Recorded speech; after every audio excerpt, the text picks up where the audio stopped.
Good morning mga boss. Meron na naman tayong bagong customer ngayon na si babae po yung may-ari nito. So ang concern niya dito, kapag in-start niya daw, ay nanginginig daw po yung kanyang RPM. Toyota Avanza.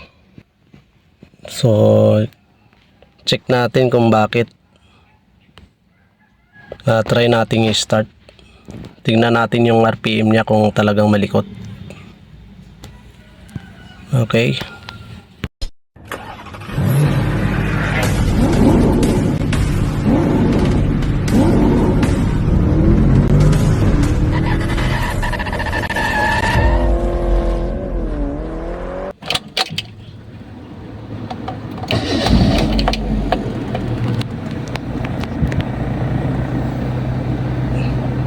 So ayan, stable naman siya ngayon, pero kapag in-aircon natin, nahihirapan na.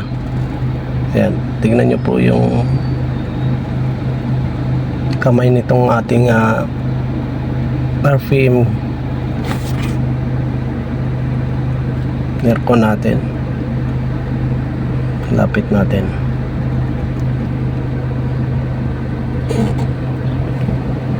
Ayan guys, balik.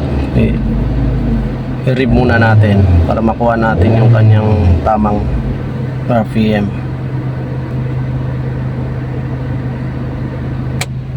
Aircon natin. Ayan, naka-aircon na yan.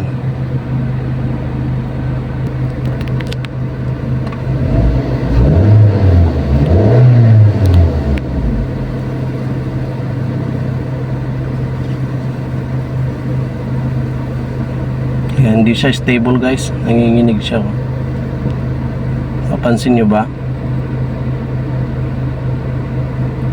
Okay naman yung hatak niya, kaso yun nga, nanginginig pa rin. Pinalinis niya daw po itong kanyang throttle body, so hindi pa rin talaga nakuha. So ang gagawin ko dito, bali try ko po siyang papalitan ng idle air control valve.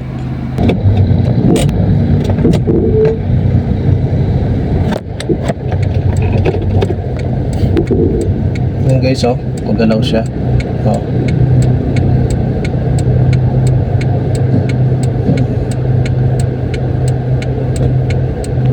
Hindi siya stable, merong konting galaw. So bali yung mga socket na to guys, tatanggalin natin yan. Pati na rin yung kanyang negative battery, para sure tayo na walang shorted na mangyayari. Ito po yung papalitan natin na IACV, idle air control valve po ang tawag dito. So ito ang papalitan natin. So ang ginawa sa shop nito, sa ibang shop, nilinis lang daw po ito, yung throttle. So hindi ko nagagalawin yung throttle, malinis na daw po yan. Bali, check ko na lang yung spark plug nya, tsaka yung itong idle air control valve.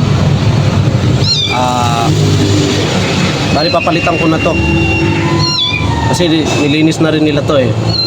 So ang gagawin ko, replace na tayo dito. Ito yung mga sintomas ng mga RPM na masyado nang magalaw. Ayan, hindi lang gaanong klaro kanina sa video yung ating RPM. Ayan guys, tanggalin na natin to. Yung mga hose tsaka yung mga socket ang kailangan ma-remove natin yan. Tsaka yung mga tornilyo niyang pwede na natin hatakin yan. So ayan, ito yung kanyang throttle. Check na rin natin yung mga spark plug niya, baka mahina na rin o kaya grounded na siya. Kaya ganun din yung sintomas niya, tapos baba rin yung RPM niya. Check ko muna tong spark plug niya. Tsaka ito, automatic palit na talaga tayo dito kasi nalinis na raw nila to eh, pero ganun pa rin. So palitan ko na ito, itong idle air control valve niya. Ito guys, merong dalawang Phillips screw dito na bolt siya. So kailangan tanggalin muna natin itong dalawa para mabunot natin itong IACV. So ito ito guys, no, tinatanggal ko na siya. Sinak ko muna to kasi maigpit. So ingatan nyo lang po ito kapag nag-shock kayo dito kasi baka mabasag yung pinagkakapitan ng ating valve na to. So bunutin ko na siya ngayon. Ayan. So guys, sobrang dumi, makarbon. So nag-decide na talaga ako dito na papalitan na to kasi ilang beses na nilang nilinisan to. So ganun pa rin. Ito na nga guys yung ating bagong IACV na binili. Ito yung ideal air control valve na binili natin. Ito yung ipapalit natin. Nico yung kanyang tatak. So, ito yung luma. Ito.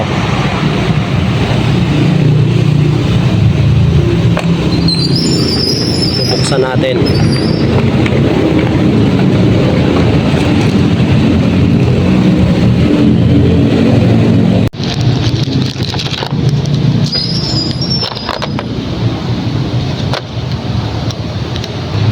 So parehas talaga sila guys. Yan. Ito original niya pa to. Itong luma ngayon palang papalitan. Ito Nico yung kanyang brand, pero made in Japan din naman siya. Magandang klase naman to guys kumpara sa mga ibang brand. So pwede na nating isalpak dito. Salpak na natin ngayon dito sa ating throttle body. Ayun, nalaglag na nga yung o-ring niya, so hanapin ko na lang yan. So pwede na nating isalpak dito sa ating throttle body. So siyempre guys, bago natin isalpak to, bali lilinisin muna natin yung loob. Ayan o.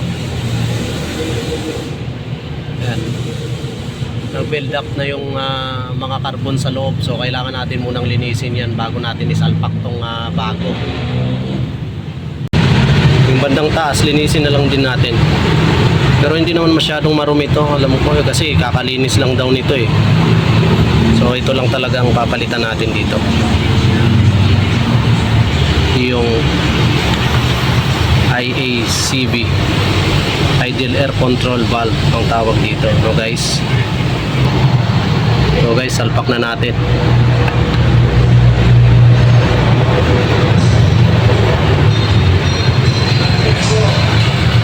So ngayon guys, nakumpleto na natin, ilagay na natin lahat ng binaklas natin. So pwede na natin i-start.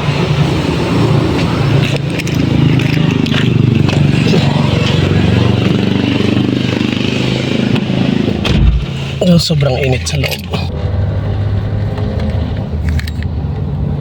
Yan guys, mataas yung RPM niya dahil cold start pa siya. Pero unti-unti na rin bababa yan. 2 minutes or ayan, mga ganyan. Bababa na rin yan. Usa. Grabe, sobrang init sa loob. Pero i-aircon ko na rin muna siya. Aircon natin guys. Ayan. Lapit ko lang yung camera. Ayan guys, oh. Brave ko lang. Brave ko muna. So ayan, mataas pa talaga yung RPM natin. Kasi cold start pa tayo. Pero bababa na rin yan. Ayan.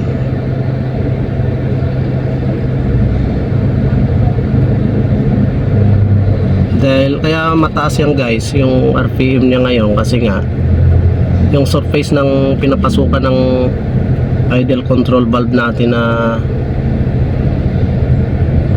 sinalpak doon sa surface niya sa gilid ay bali nilinis ko rin yun, kaya tumaas ng ganyan yung kanyang RPM. Pero maya maya lang babalik na rin sa normal yan. Pero siyempre, subukan na nating i-road test to. Pero alam ko naman na goods na to. So ngayon guys, na-road test ko na siya. Bumalik na siya sa tama niyang RPM, bali 800 RPM na ito. At isa pa guys, hindi na siya magalaw. Hanggang dito na lang guys, maraming salamat sa panonood. God bless po sa inyo.